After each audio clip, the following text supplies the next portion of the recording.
they should know that you have a motive behind coming here. ऐसे मतलब मजे करने नहीं आ रहे हो. Okay. Australia is like isolated from the entire world. It's on the other side. Then you are able to pay off your living expenses. You are able to pay off part of your tuition fee if you work more as well. Hello guys, welcome back to another interesting episode of College Junior Student Connect. I'm your host, Sheikh Noor Kaaba, which I'm guessing you might already know by now. And today I have with me Mr. Pruthvi Shah, who is pursuing his bachelor's in software engineering from the famous University of Technology, Sydney. Hi Pruthvi, how are you? Hi Sheikh, I'm doing very fine. What about you? I'm doing good too, thank you. And I would also like to thank you for sparing your valuable time to share your experience with us, your journey. Thank you so much for having me here. Yeah, you're most welcome. You're most welcome. So without wasting any time, I guess we should just dive into the interview. There are many questions that I would want to ask you and which many people would want to know. Pruthvi. Please. So Pruthvi, you went to Sydney right after your class 12 boards. Right. Was this something which you always had it in mind that I would pursue my bachelor's abroad? Or like usually people go for masters. Do you have this in mind that you'd be going for the bachelor's? So this decision was taken in a span of around just 1 or 2 months. I wasn't very sure of like going abroad. There was always an option of going to India, studying in our own country, obviously. Yeah. And but then I did a lot of research. I found out about my university, its rankings as compared to the course that it offers. Then I got an interest in computer science as well. So I checked particularly for my course, where does this university stand? What are the job opportunities I can get after that? And then I just made a choice and leaped onto Australia. Okay, so this, as you said, it took you 2 months. So this 2 months was after your results came out or prior to that when you had given your boards? So it was just during my boards. So I was not very sure if I should give boards very seriously or not. Okay. But of course, I was supposed to study for it. So I did that. And that time I was preparing for JEE mains and advanced. So that time I made the choice of pursuing boards and then studying abroad. Okay. So just before boards.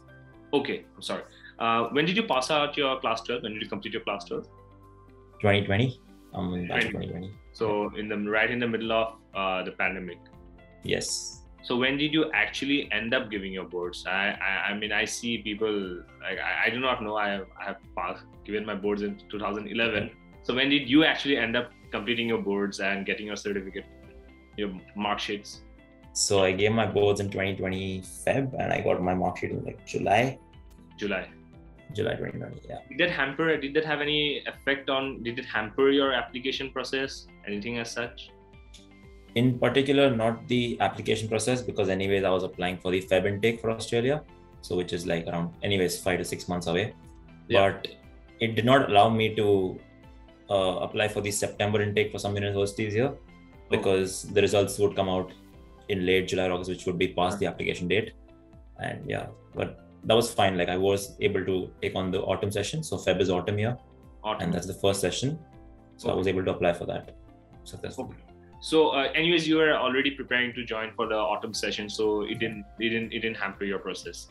And yeah, I'm losing my train of thought. I wanted to ask you as you said, you wanted to join in Feb. Which year are you in right now? Which semester? So I'm in my second year, first semester now. Second year, first semester. So how would you describe your journey so far? It's like you've completed a year and it's pretty, it's a lot of time. How do you express it? So the entire first year went online studying at home. So it wasn't really getting involved much at uni. I tried just participating in whatever online activities I could. And then there was just a lot of assignments and study work. Otherwise, it wasn't really much of involvement in uni. Yeah. But once I was able to arrive here in Australia and Sydney, I have been part of almost every volunteering or work opportunity that I've been getting at UTS.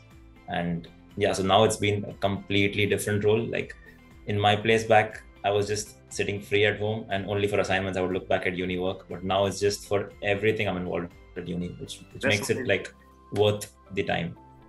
So I have a lot of questions from the answer which you have given right now. Like as you said, so you're from which place are you from in India, if you don't mind me asking? So I'm from Gujarat in India. Okay, Gujarat. Okay.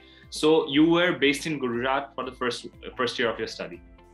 I'm actually a resident of Dubai, UAE. So I've Okay. been living in Dubai all my life. Yeah. You've been living in Dubai all your life. Okay. I have a few friends out there. So you were in Dubai while your course, your studies were going on. Right. Okay. No, I'm sorry. I'm really sorry. I'm really sorry to the viewers too. When I was asking you about your mark sheet and your boards, I was presuming you passed out your class 12 from India. I'm really sorry for that. Well, it's fine. It was CBSE board anyways. So like I studied in an Indian school. So You studied in Indian school.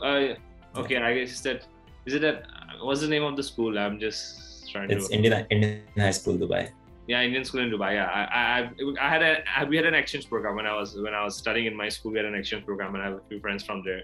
Yeah, Great. they would be your seniors. Yeah. So okay, so you were in Dubai for the first year of your course, the entire course. Yes.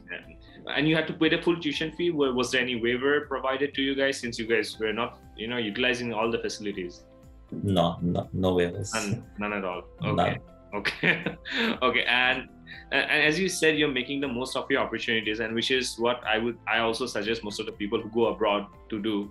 Like, can you give some examples of the voluntary work that you're doing, of the associations or activities that you're part of, societies? So each program at UTS is part of different faculties, and there are some which are common to many faculties. So some of the programs that I'm a part of right now are UTS Soul, UTS Build, UTS Helps. Each of these are, so Build is like a leadership development program. Yeah. Soul is a volunteering program where you just log in hours of any volunteering work that you do for the community. Helps is mostly for international students where you get assignment help or any like language help or anything just to have conversations with students and connect. So these are the three main I'm part of right now. Other than that, you can get involved in the library, you can get involved in sport activities. It's just a lot. Yeah. So being part, I mean, I know it's very fulfilling for yourself, mentally and spiritually and stuff. But does it also, since as you said, it's like it's all UTS supported, and so do they give you any credit value? Do they give you any credit value, or is it like counted towards anything?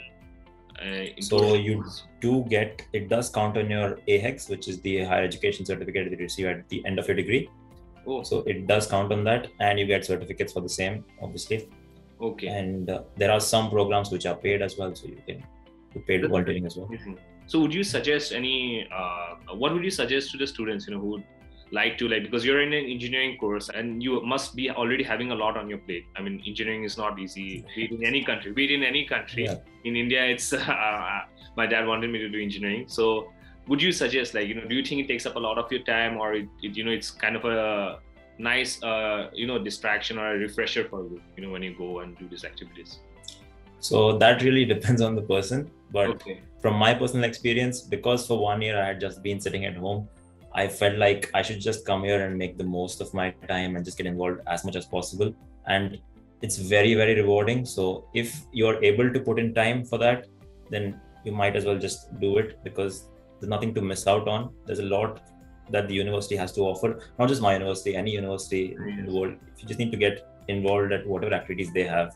Most of the time, students don't even know that the university has a program which they would be interested in. Just be aware at the beginning and just go for it. That's what I would say.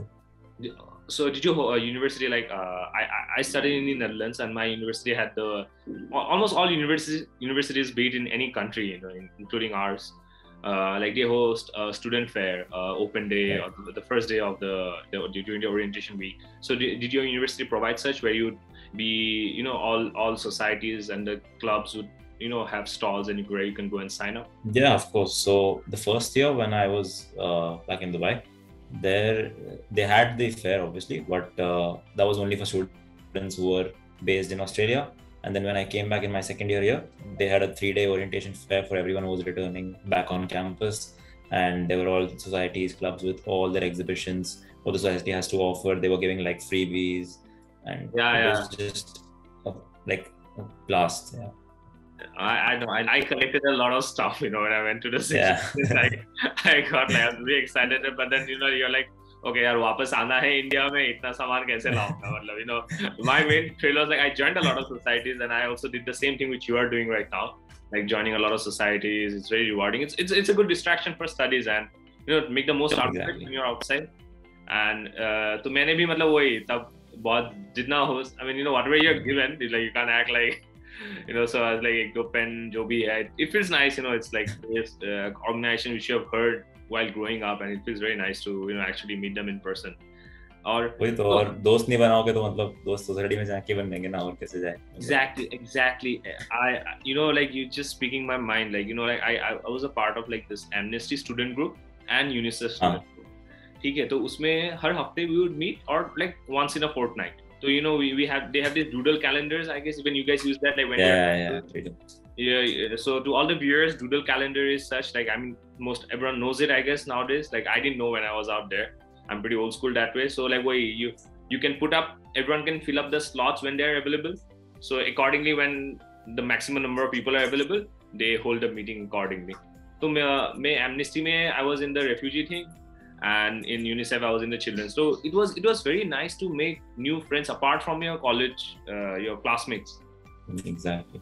And it's very nice, it's pretty nice. And Pruthvi, like we have less time, and I want to ask you so many questions, like so how many year course is this? Your bachelor? So I'm doing Bachelor's of Engineering with honors. So without honors it would be 3 years, but because I'm doing honors as well, it would be 4 years. So how does the honors, like what is the difference? Like I know like honors, like in India it's either you do honors, without honors is usually the same, but like what is the difference? So honors is just one added year of research study and a research project that you do. That's just one more. So it's completely kind of like you can say, usually speaking, like a practical, a thesis year, a research year. Yeah, just one more year for that. Does Pruthvi, does that increase your chances of getting a job? Of course, it adds to your degree. So honors itself, in the name, it gives you like that you have done something of practical experience in your degree when you were studying, and then when you apply for jobs, it shows up. It shows your practical experience. Okay. Yeah. Okay. So and companies do value that. Of course. Yeah. And I've heard about UTS. Before speaking to you, I've heard about UTS, and many people have obviously has heard about UTS. How would you rank UTS in Australia and also in the world, like amongst at least in the field of science and technology? Honestly, मैं कर रहा हूँ इसलिए best है.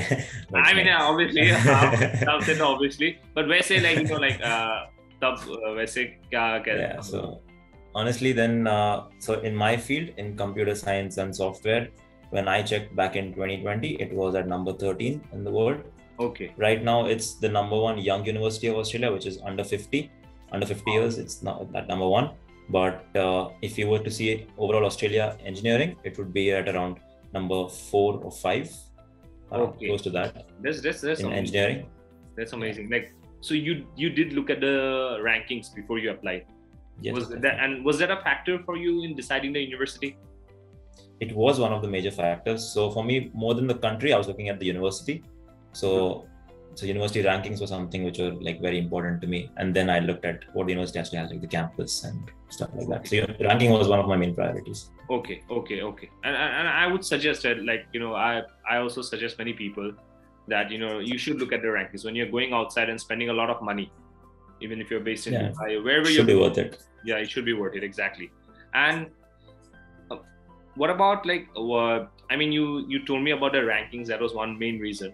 What other countries were you looking at? So I had looked at Canada. I looked at India, obviously. Looked at Dubai itself. Looked at US as well, and then back in Europe to Germany as well, because engineering hub Germany. Germany hub. Okay. Yeah, but India. Then just out of curiosity, like which universities were you looking at apart? You said IITs. You were preparing for JEEs. Yep. So I had given JEE mains. And so that was for IITs. Then I had applied to NITs as well through DASA quota, which was there back in 2020, which is in now. Okay. Then I had given BITS as well. So BITSAT. Okay. So these were the main universities in India that I was applying to. Okay. And this is one question the last person I interviewed, he was also studying in Australia. He did his bachelor's from Princeton, and then he's pursuing his master's now. He worked for a year. He was from Hyderabad. But I forgot to ask him one thing. How would you describe the Australian people? We know a lot about the English people. We know a lot about the American people. How do you describe the Australian people? So the Australian people, they follow a very rigid work culture. The work culture here is very different from what I've experienced anywhere in the world. Like I've been to Dubai and India now, but the work culture here is very rigid. They work like 9 to 5, and then it's just like they'll give the 100%. Then they're very helpful in terms of anything that you might need. They're very polite, soft spoken, almost everyone. And yeah, so they're nice people in a way. But if you're supposed to like, everyone here is very independent, and they expect you to be independent as well.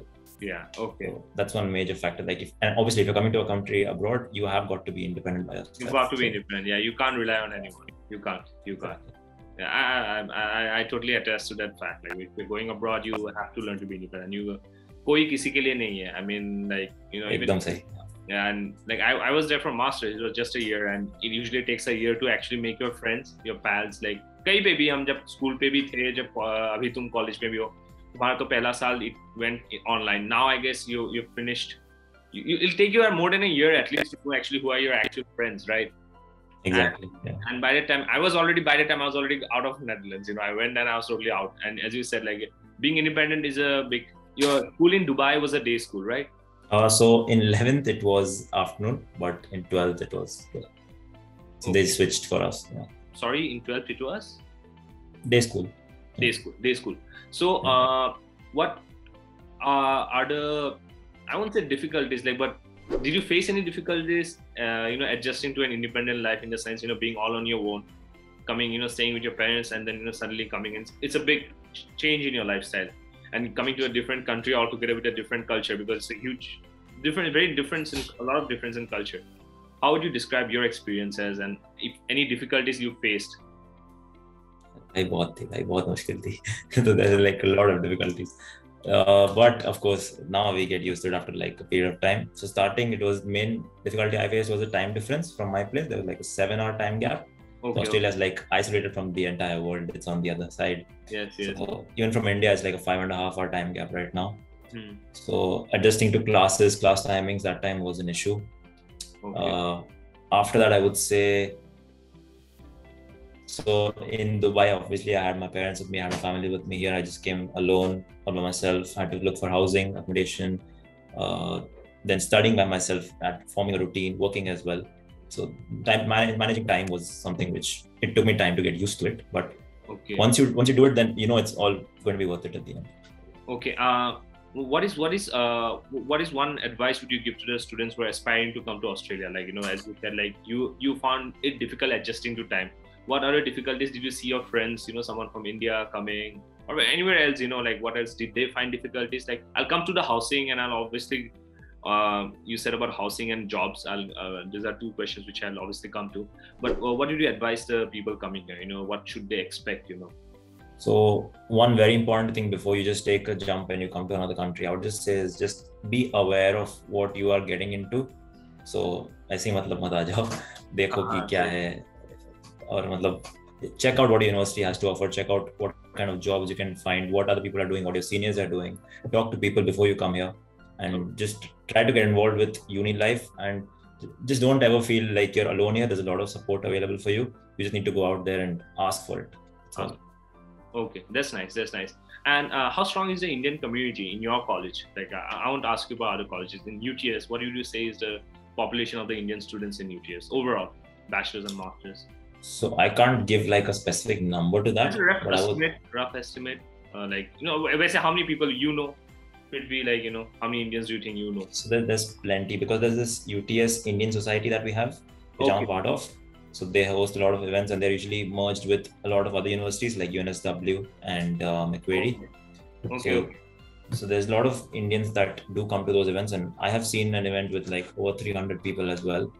So the UTS Indian community is quite strong, but I can't give you like a specific number to that. But yes, you will find plenty of Indians. That's not a problem. There are a lot of people. Basically, you don't feel alone, because अपनापन चाहिए होता है. बाहर जाके वो जो लोग बोलते हैं कि यहाँ पे, I mean, like when I was out there, like I used to go for the Independence Day, the Republic Day. I mean, pretty much sure you'd also, like, if you get a chance, you'll obviously be attending the Republic Day, the Independence Day, everything out there.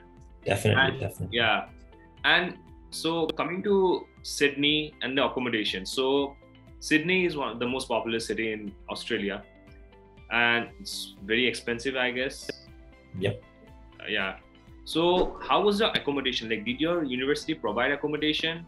And if they did you take it? Or if they, what was it like? Like, can you just briefly talk about your accommodation process? So UTS does provide accommodation. They have like 4 residences which are linked to different UTS buildings. So UTS has like 12 to 13 buildings, and each of them, so there'll be like 4 residences which are linked to 4 of their buildings.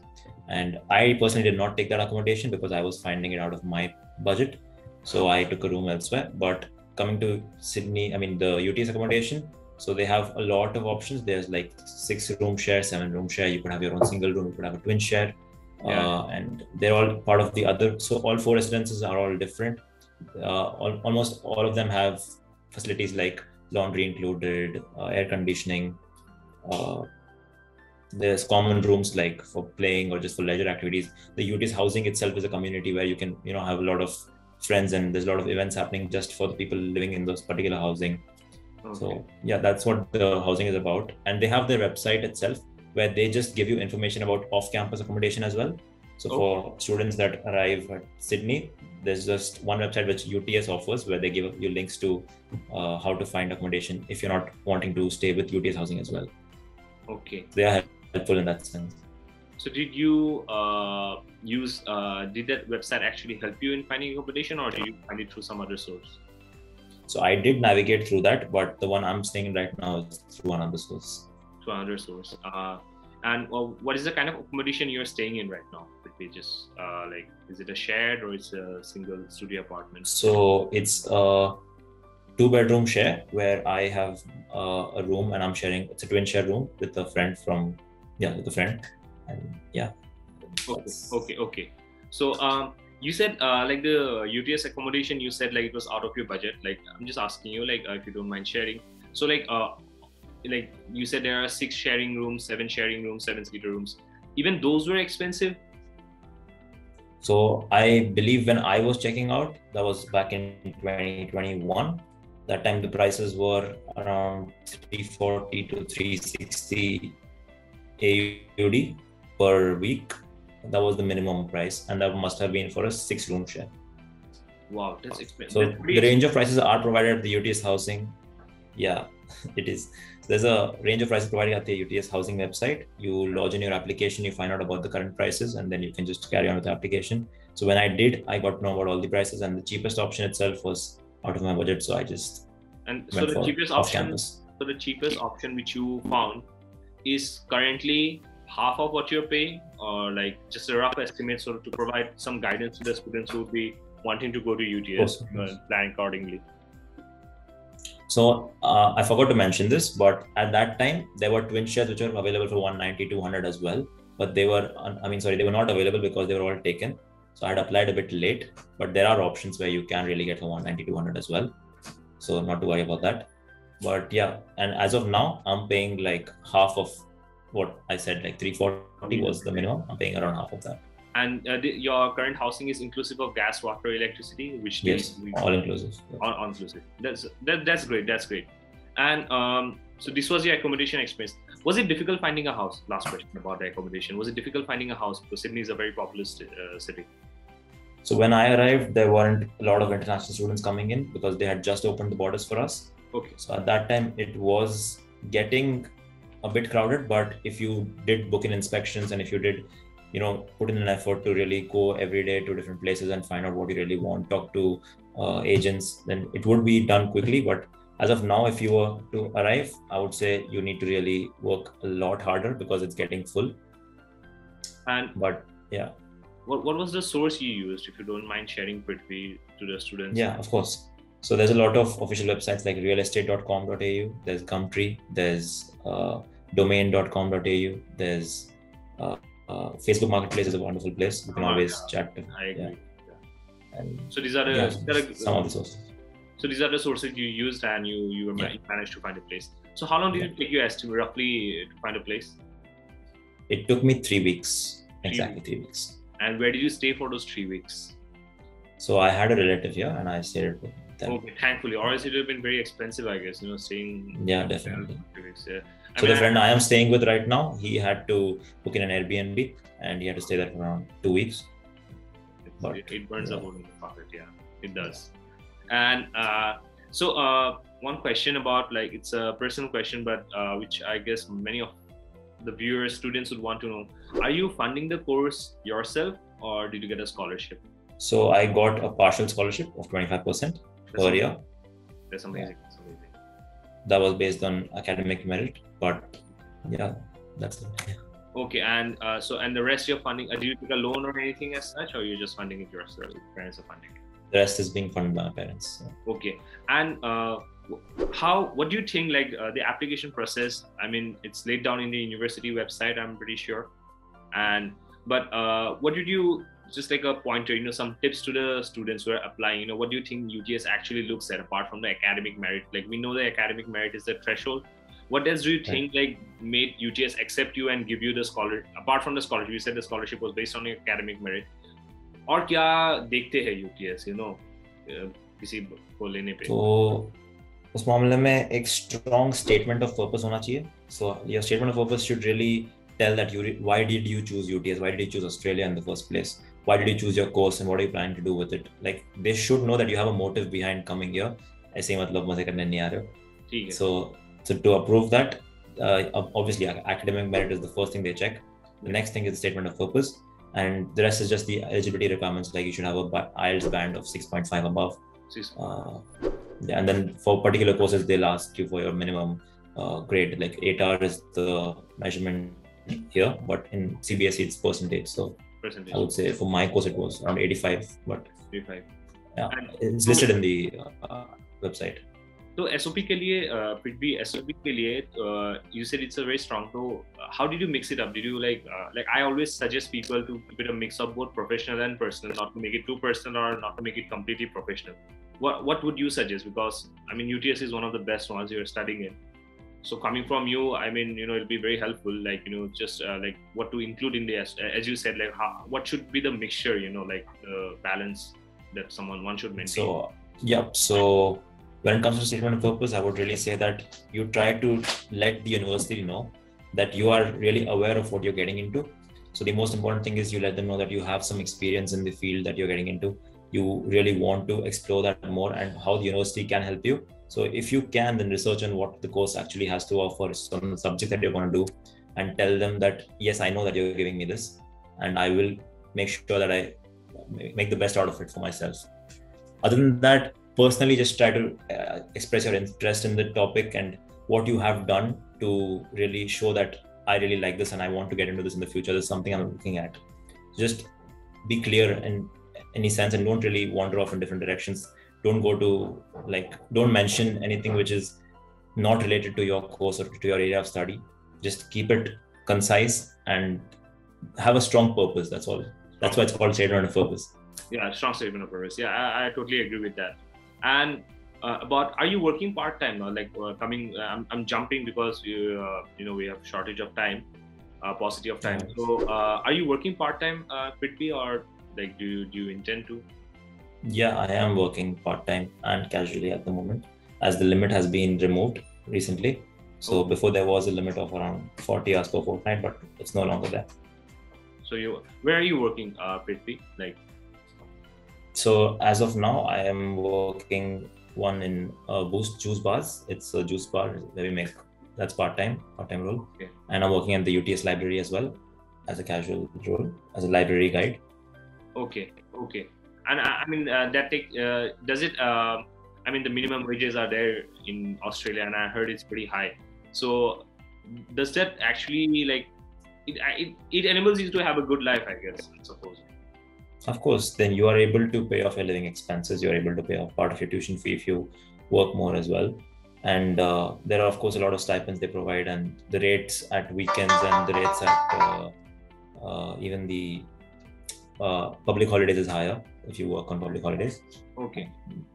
It ensures that you have a good standard of living. Does it anyway, has it ever affected your studies, Pruthvi? Would you say, has it ever affected your studies, you working part-time, or you're being able to maintain a balance? So I can't deny that it has not affected my studies. It has, but then after a point, I'm able to realize that. And then if I'm able to manage that and reduce my workload for a period of maybe 1 or 2 weeks, then I'm able to manage my studies as well. So you just need to be aware. You should not like just work too much that your studies are getting affected, because the main reason why you came here is for studying, right? Yeah, that's true. And Prithvi, my last and final question. I'm hoping, so what are your further plans? Like, what is the, I'm pretty sure, like most of us who go abroad look to settle down, look to find a job in the country they're working in. What is the employment opportunities which does UTS help? Does UTS has its own placement cell? Do they help you in getting a job? And what are your chances of getting one? So UTS in particular does not have its own placement cell. They have a program which is called UTS Careers, where they help you find jobs, they help you find internships, and you have to do a mandatory internship as well in your penultimate year, and they will help you with that. What I am personally looking at is, of course, to grab that internship first, and then maybe, if possible, get that transfer into a full-time role in my third year. So I'm working with UTS Careers at the moment and building my resume, cover letters, and applying to companies for jobs right now. And they're providing you full support with that? Yeah, definitely. One-on-one support or resume making sessions. They have a lot of sessions which cover these professional practices. And have you spoken to, like, there must be a lot of seniors, like Asian, I'm really sorry. A lot of international students who are studying in UTS. In your course, what do you think has been like their chances of getting a job, like their employment opportunities, like, So most of them have suggested that software engineering or data analytics is a field which is budding right now. It's very much open to jobs at the moment.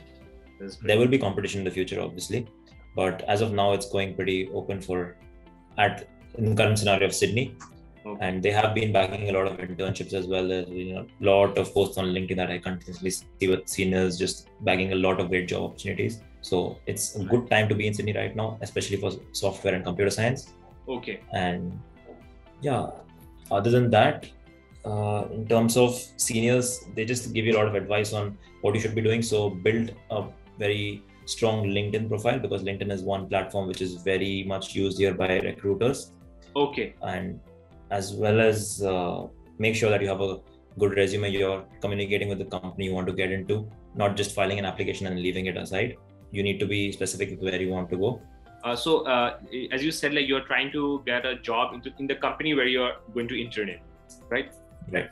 So that is possible to do. Like, that is possible. Like, if you work well during your internship, there is a chance that it might convert into a full-time job. Yeah, and that is very common here. So a lot of my seniors or a lot of people from my university itself have been doing that. So they get an internship in their penultimate year, and then by the time before they graduate from the university itself, they have an offer to go for a full-time role at the company. And I really hope the same happens for you too. Thank you so much. That's a great piece of advice you've given to the students. I mean, like, fingers crossed. Like, for people, like, getting an internship and then, hoping that you get a job out there is like the best thing possible, And from the person who I spoke to day before yesterday, even he told me the same thing. Like, he worked for 1 year and he was able to pay off his entire loan. He was from Hyderabad and he worked for 1 year, and and now he's pursuing his master's because he felt there were some things lagging. He was pursuing it. He was also in IT, master's in IT. So he was also telling me the same thing. And like, it's a more welcoming country now, and you need the point system, which is to get the PR and stuff like that, if I'm not wrong. And so, do you intend to settle down, Prithvi, in Australia? I wouldn't explicitly say that, like, I'm 100% sure about that, but yes, my intention was earlier, but I still wouldn't say that it's 100% certain that I will be looking to stay back here. But so far so good. Amazing. So far so good. Amazing. Yeah. How do you rate it on a scale of 1 to 10? Oh, it's a brilliant 10 on 10. I wouldn't want to rate it any lesser than 10. Okay. I mean, I'm loving the view of your background. Is that the main academic building or your? So this is building 11, which is the engineering and IT building, which mostly I go into this building. Yeah. Okay, that's great. There's lots more that I would want to ask, and there's lots more that the viewers would want to know. And thank you so much, Prithvi, for sharing your valuable time with us. and your amazing insights on your experience in Sydney so far in UTS. Yeah. If I would like to, if the viewers have any questions, please do comment below, and if whenever Pruthvi gets time, he'll definitely reply to them. And please do subscribe to our channel. We are trying to come up with more honest and interesting videos like the ones we are doing regularly, the one we did today with Pruthvi. And do comment below, do like, share, and subscribe. And till then, we'll catch up again soon. Best of luck, Pruthvi, for your career. Thank you so much. Thank you so much for having me. We are most welcome, and the pleasure is all mine for agreeing to do it. You know, with all the time difference, and it's pretty late, I guess. What's the time there in your place right now? It's almost 11 p.m. Thank you so much, Pruthvi. Thank you so much. Thank you. And good luck. We'll catch up again soon. But till then, bye. Definitely. Take care. Bye-bye. Bye-bye.